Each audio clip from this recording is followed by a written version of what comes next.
الطاهرين المعصومين المظلومين المنتجبين المنتخبين ولعنة الله على أعدائهم أجمعين وغاصب حقوقهم ومنكر فضائلهم ومصائبهم وولايتهم وشجاعتهم من الآن إلى قيام يوم الدين. أما بعد، قال الله سبحانه وتعالى في محكم كتابه المبين وهو أصدق القائلين وقوله الحق. بسم الله الرحمن الرحيم.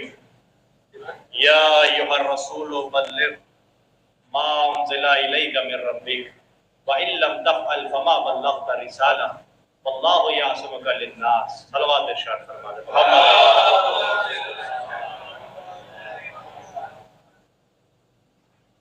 بانی جشن جناب اسد موسوی صاحب کے حکم سے اس حقیر کو یہ شرف بخشا گیا، یہ شاہ سعادت نصیب ہوئی کہ نظم کے ساتھ ساتھ آج نثر کا سہارا لے کے آپ کی خدمت کرنے کا شرف حاصل ہوا۔ جیسا کہ یہ محفل تب سے منعقد ہے کہ جب ہم اس 21ویں صدی کے خیمے میں داخل نہیں ہوئے تھے۔ تقریباً اس محفل کے انعقاد کو 40 سال ہو چکے ہیں، اور ہم بھی دعا گو ہیں پروردگار سے خدا جناب اسد موسوی صاحب کی توفیقات میں اور ان کی عمر میں مزید اضافہ فرمائے، اور آپ ان کے مرحومین کی مغفرت کے لیے، بلندی درجات کے لیے اور تمام ائمہ کی تشریف آوری کے لیے ایک درود ارشاد فرمائے۔ مختصر وقت بخشا گیا ہے، انشاءاللہ 10 منٹ کا وقت ہے میرے پاس۔ گفتگو کرنی ہے، گفتگو کیا، وہ سبق جو ان بزرگوں نے یاد کرایا ہے اس سبق کو نثری انداز میں آپ ہی کے درمیان پیش کرنا ہے، سنانا ہے۔ الغرض جس مضمون کے زیر سایہ اس جشن کا انعقاد کیا گیا ہے وہ قرآن مجید اعلان کر رہا ہے۔ اچھا، قرآن کی یہ خاصیت بھی اہل نظر تشریف فرمائے، میں سبق سنا رہا ہوں۔ قرآن مجید کی یہ خاصیت بھی ہے، نہ یہ کم بولتا ہے نہ یہ زیادہ بولتا ہے، بلکہ جتنی ضرورت ہوتی ہے اتنا ہی بولتا ہے۔ اسی لیے نہ زیادہ بولنے والوں کو قرآن سمجھ میں آتا ہے، نہ کم بولنے والوں کو قرآن سمجھ میں آتا ہے۔ قرآن انہی کو سمجھ میں آتا ہے جو اتنا ہی بولتے ہیں جتنا بولنے کی ضرورت ہوتی ہے۔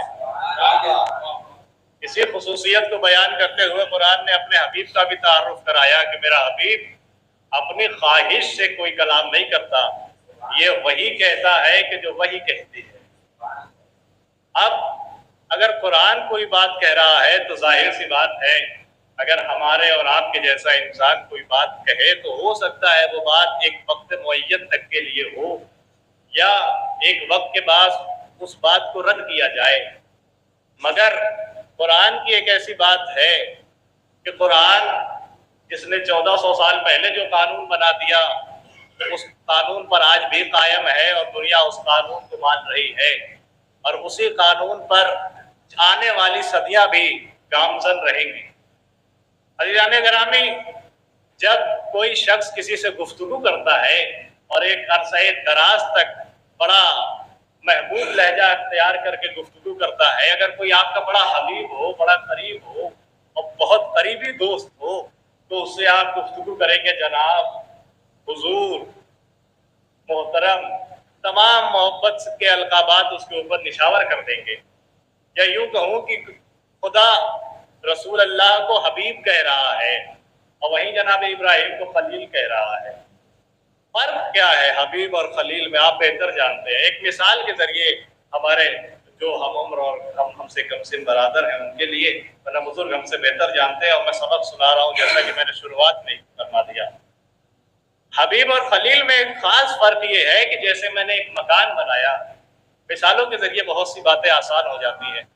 ہم نے ایک مکان بنایا اور جب وہ مکان بن کے تیار ہو گیا تو جناب اسد جعفری صاحب، میں مثال کے طور پہ اسد جعفری صاحب، میرا مکان تیار ہو گیا، اسد جعفری صاحب مجھے فون کر کے کہہ رہے ہیں ارے کیف صاحب اپنا مکان دکھا دیجئے۔ میں اسد صاحب کو کہہ رہا ہوں اچھا میں دکھا دوں گا۔ چلیے آپ اس وقت آ جائیے گا، میرا مکان دیکھ لیجئے گا۔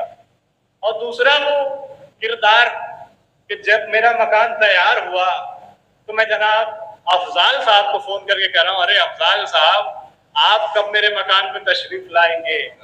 تو میں وہ اسد صاحب جو مجھے فون کر کے میرا مکان دیکھنے کی خواہش ظاہر کر رہے تھے، وہ ہے میرے خلیل۔ میں جن کو فون کر کے کہہ رہا ہوں میرا مکان دیکھ لیے، وہ ہے میرے حبیب۔ ابراہیم کو خدا نے کہا خلیل، محمد کو خدا نے کہا حبیب۔ اب یہ وہی حبیب ہے کہ جس کے لیے کبھی طٰہٰ کہا، کبھی یاسین کہا، کبھی مدثر کہا، کبھی مزمل کہا، کبھی کملی اوڑھنے والا کہا، یعنی تمام محبت کے القابات نچھاور کر دیے، مگر ایسا کون سا موقع آیا کہ کوئی محبت کا لفظ استعمال نہیں کیا، بلکہ عہدے سے خطاب کر کے فرمایا یا ایھا الرسول بلغ، اے رسول پہنچا دیجئے۔ ایسی کون سی بات ہے کہ جہاں پر خدا اپنا لہجہ بدل رہا ہے؟ آگے گفتگو بڑھی، خدا نے کہا یا ایھا الرسول بلغ ما انزل الیک من ربک۔ اب اس بات پر اگر ہم ٹھہر جائیں، دیکھیں قرآن کا ہر نقطہ، ہر لفظ، ہر زیر، ہر زبر، ہر مد، ہر پیش، ہر ضمہ، ہر کاسر، ہر ساکن، سب اپنے اندر کوئی نہ کوئی راز سموئے ہوئے ہیں۔ اہل نظر تشریف فرما ہے۔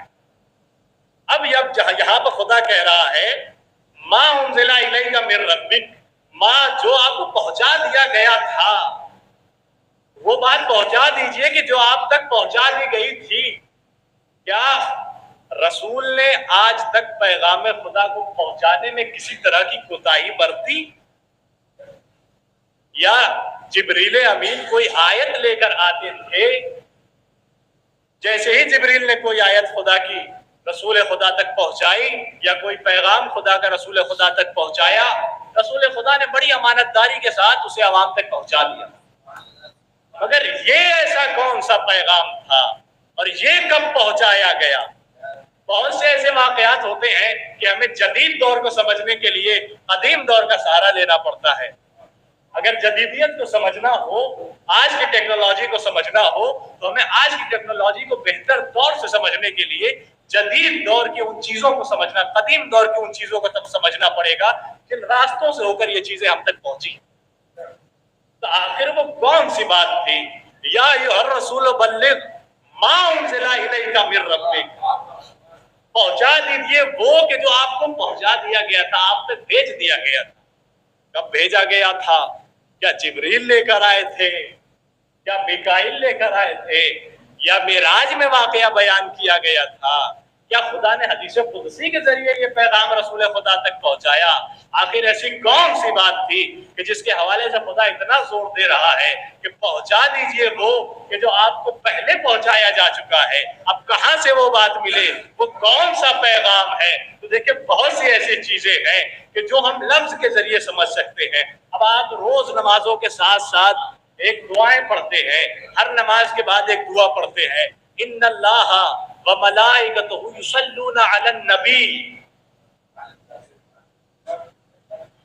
نبی لفظ استعمال کیا ہے، آخر کون سا پیغام ہے؟ نبی لفظ استعمال کیا ہے، اہل نظر تشریف فرمائے، نبی لفظ استعمال کیا، آخر کون سا وہ پیغام ہے جو پہلے پہنچایا جا چکا تھا مگر عوام تک اسے پہنچانے کا حکم آج دیا جا رہا ہے۔ اب اس نبی لفظ کو ہم سمجھیں گے اور یہ نبی لفظ کتنا پرانا ہے اس کو بھی سمجھیں گے۔ عجب نہیں، ہمیں تاریخ کا سہارا لیتے ہوئے وہ واقعہ نظر آیا کہ جب رسول خدا مسجد میں تشریف فرما تھے اور کچھ لوگوں نے رسول سے آ کر پوچھا، اے رسول خدا آپ خدا کے نبی کب سے ہیں؟ آپ خدا کے نبی کب سے ہیں؟ تو یہ حدیث آپ سب نے سنی ہے۔ رسول خدا نے کہا کنت نبیا آدم بین الماء والطین، میں اس وقت بھی نبی تھا کہ جب آدم آب و گل کے درمیان کروٹیں لے رہے تھے۔ عجب نہیں، رسول نے ابھی یہ حدیث بیان کی کہ سامنے سے علی داخل ہو رہے تھے۔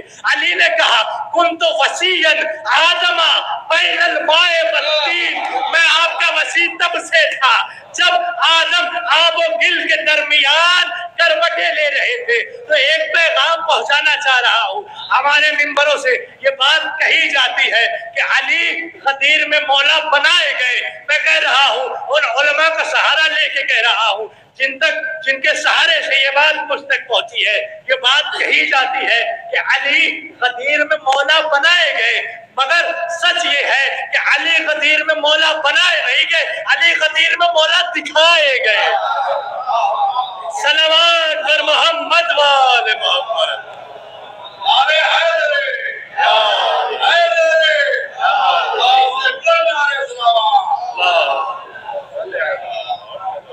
اسی بات کو اور آسانی سے واضح کرنے کے لیے ہمارے سامنے شورائے کرام موجود ہے۔ اگر ہم کہہ دیں کسی سے تعارف کرائیں، کوئی انجان شخص آئے اور میں اس سے کہوں یہ جناب سروش صاحب ہیں، یہ شاعر ہیں، انہیں پہچانیے یہ شاعر ہیں، تو ہم نے ان کی پہچان کرائی، انہیں شاعر بنایا نہیں۔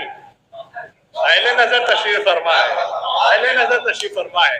رسول خدا نے غدیر کے میدان میں دنیا والوں کو دکھایا کہ دیکھو یہ مولا ہے، بنا نہیں رہا ہوں، دکھا رہا ہوں۔ صلوات پر محمد وآل محمد۔ اچھا، جب دکھانے کی بات آ گئی تو رسول خدا نے بھی عجب انداز سے دکھایا۔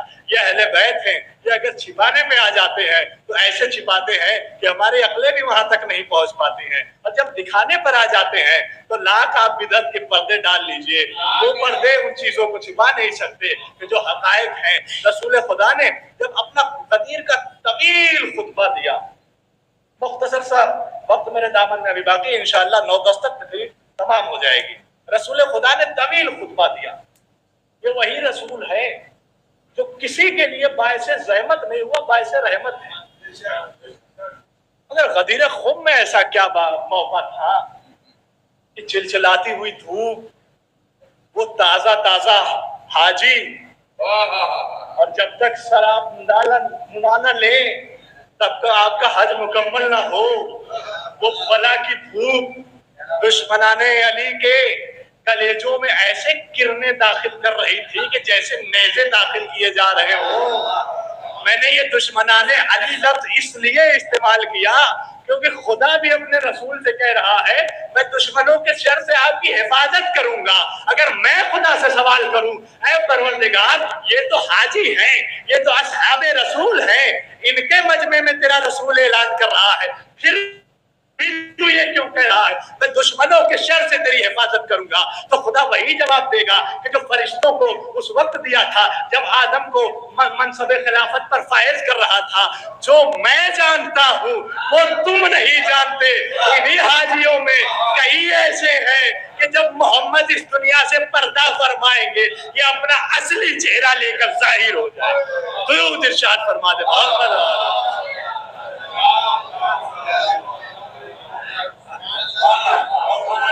یہ اندازے رسالت ہے، یہ جب دکھانے پہ آتے ہیں تو کوئی چھپا نہیں سکتا۔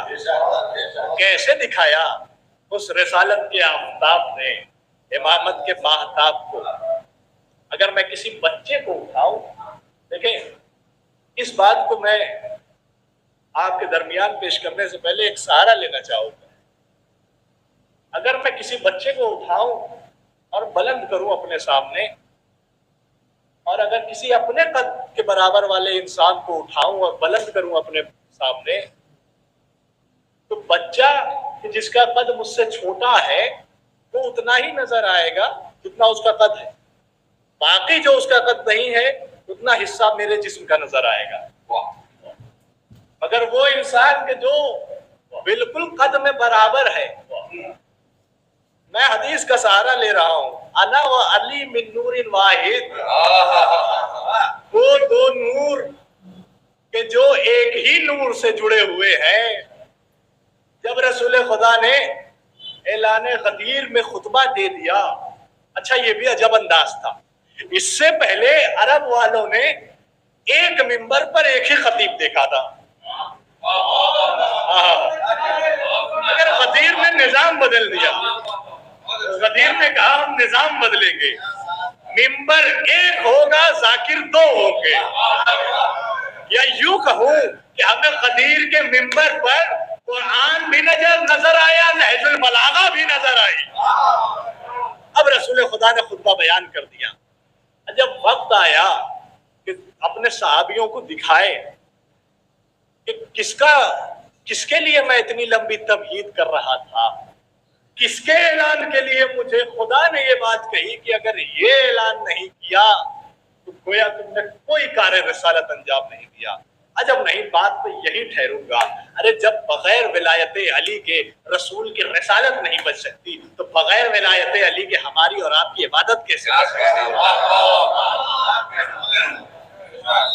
اب وہ مسلمان کہ جو کہتے ہیں ہمارے لیے قرآن کافی ہے, اس آیت پر نظر کرے کہ جو اعلان کر کے رسول کو بتا رہی ہے کہ اگر اس اعلان کو نہیں پہنچایا تو گویا آپ نے کوئی کار رسالت انجام نہیں دیا.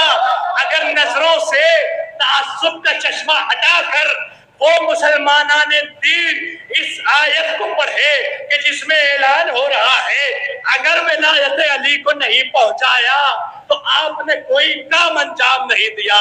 اگر تعصب کا چشمہ ہٹا دے تو ساری دنیا ولایت علی کا اقرار کرنے والی ہو جائے گی.